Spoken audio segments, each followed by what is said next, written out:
प्रिय भक्तगण, ओम नमः शिवाय, जय श्री राम। दोस्तों, आज की कहानी है लंका में हनुमान का प्रवेश। वीडियो में अंत तक जरूर बने रहिएगा। तो चलिए सुनते हैं लंका में हनुमान का प्रवेश। महेंद्र पर्वत पर खड़े होकर हनुमान ने पहले सामने की ओर देखा। अनंत सागर लहरा रहा था। ऊपर देखा तो अनंत आकाश था। पवन देवता का स्मरण करके उन्होंने अपनी लंबी भुजाएं आगे फैलाकर छलांग ली और पवन की गति से लंका की ओर उड़ चले। हवा को चीरते हुए वे गरजते चले जाते थे। मैनाक पर्वत ने उनको विश्राम देना चाहा, परंतु वे रुके नहीं। कुछ ही दूर गए होंगे कि नागों की माता सुरसा उनके बुद्धि बल की परीक्षा लेने मुंह फाड़कर उनकी ओर दौड़ी। हनुमान ने बहुत विनय की, पर वह न मानी और अपना मुंह बढ़ाने लगी। हनुमान भी अपना शरीर बढ़ाते गए। जब उसका मुंह बहुत चौड़ा हो गया, तब हनुमान अपना शरीर छोटा करके उसके मुंह में घुसकर तुरंत निकल आए और बोले, माता, अब तो मैं तुम्हारे मुंह में घुसकर बाहर आ गया हूँ। अब जाने की अनुमति दे। सुरसा की परीक्षा में हनुमान खरे उतरे। उसने हनुमान को आशीर्वाद देकर कहा कि तुम राम का काम अवश्य कर लाओगे। कुछ और आगे चलने पर उन्हें सिंहिका नाम की राक्षसी का सामना करना पड़ा। उसने जल में हनुमान की परछाई पकड़ ली। इससे उनकी गति रुक गई और वे खींचकर सिंहिसा के पास जा पहुँचे। हनुमान ने अपने नाखूनों से उसका पेट फाड़ डाला। वे फिर उड़े और समुद्र पार कर लंका जा पहुँचे। छोटा रूप बनाकर हनुमान एक पर्वत की चोटी पर चढ़ गए। वहां से सारी लंका दिखाई देती थी। उन्होंने देखा कि लंका के चारों ओर बड़ा मजबूत परकोटा है और परकोटा के चारों ओर खाई है और तरह तरह के हथियार लिए सैनिक पहरा दे रहे हैं। उन्होंने यह भी देखा कि दुर्ग पर सैकड़ों शक्तिनिधियां रखी है। सोने की लंका जगमगा रही है। नगर की शोभा और सुरक्षा देखकर हनुमान चकित हो गए। उन्होंने रात के अंधेरे में लंका में प्रवेश करना ठीक समझा। हनुमान जी अपना छोटा रूप बनाकर हनुमान लुकते छुपते लंका में घुस गए। उन्होंने देखा कि लंका में एक से एक उत्तम भवन है। चांदनी रात में वे एक अटरी से दूसरी अटरी पर आसानी से कूदने लगे। हनुमान जी को माता सीता उनको कहीं नहीं दिखाई दी। तब वे रावण के महल में घुस गए।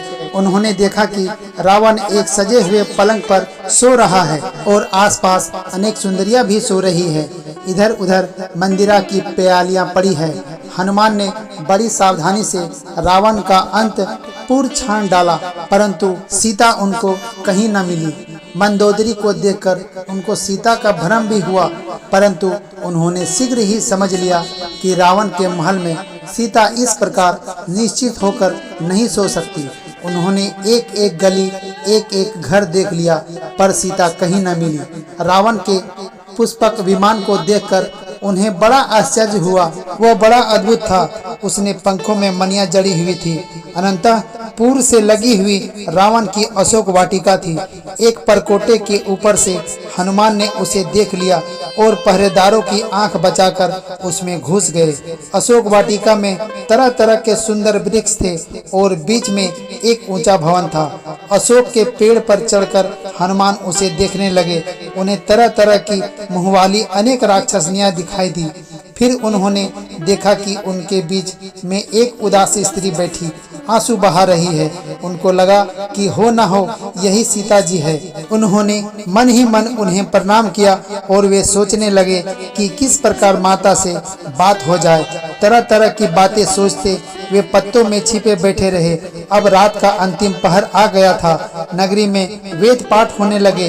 रावण भी जगा और अपनी रानियों को और दासियों को लेकर अशोक वाटिका में आ पहुंचा। हनुमान डाली पे चिपक गए, जिससे किसी का निगाह उन पर न पड़े। रावण को देखकर सीता थर थर कांपने लगी। रावण ने सीता को अनेक प्रकार के भय व लोभ दिखाए, परंतु सीता ने रावण का तिरस्कार ही किया। सीता ने कह दिया, यदि तुम मुझे स्वामी के पाप प्रहस्ताकार क्षमा नहीं मांगोगे तो वे तुम्हारा सर्वनाश कर डालेंगे। सोने की लंका मिट्टी में मिल जाएगी। क्रोध से आंखें लाल कर रावण बोला, मन सोचने के लिए 1 साल का समय दिया था। साल पूरा होने में 2 महीने बचे हैं। इस बीच यदि तुम मेरी बात नहीं मान लेती तो मैं अपनी चंद्रहास तलवार से तुम्हारा गला काट कर फेंक दूंगा। इतना कहकर रावण चला गया। रावण के चले जाने पर त्रिजटा नाम की एक बूढ़ी राक्षसी ने दूसरी राक्षसनियों से कहा, पिछली रात मैंने एक सपना देखा है। सारी लंका समुद्र में डूब गई। विभीषण को छोड़कर सब दक्षिण दिशा को चले गए। यह सपना अच्छा नहीं है। मेरी राय में सीता जी की सेवा करने में ही भलाई है। पेड़ पर बैठे बैठे हनुमान सब कुछ देख सुन रहे थे। सीता का दुख देखकर वे दुखी भी थे। उनको यह भी चिंता थी कि यदि सीता के सामने आकार संस्कृत में बोल उठे तो सीता उन्हें कहीं मायावी रावण ही न समझ ले। यह विचार कर उन्होंने पेड़ पर से ही राम वृत्तांत सुनाने शुरू किया।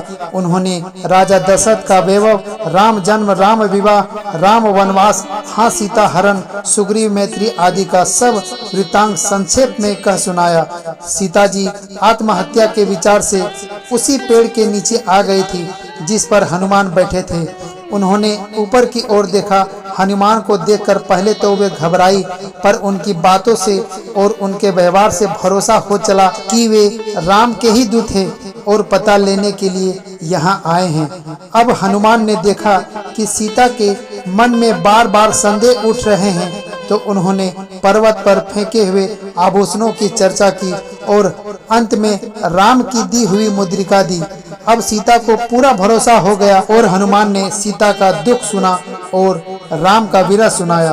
फिर उनको ढाढ़स बांधते हुए कहा, समाचार पाते ही श्री राम सेना लेकर आएंगे और रावण का वध करके आपको ले जाएंगे।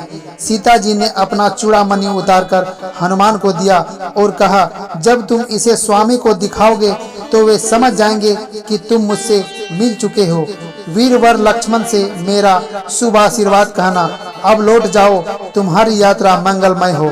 दोस्तों, कहानी अच्छी लगी हो तो वीडियो को एक लाइक और चैनल में नए हैं तो चैनल को सब्सक्राइब जरूर कर लीजिएगा। तो चलिए फिर मिलते हैं अगले वीडियो में। तब तक के लिए अपना ख्याल रखिएगा। श्री राम जी आप लोगों पर कृपा बनाए रखे। जय श्री राम।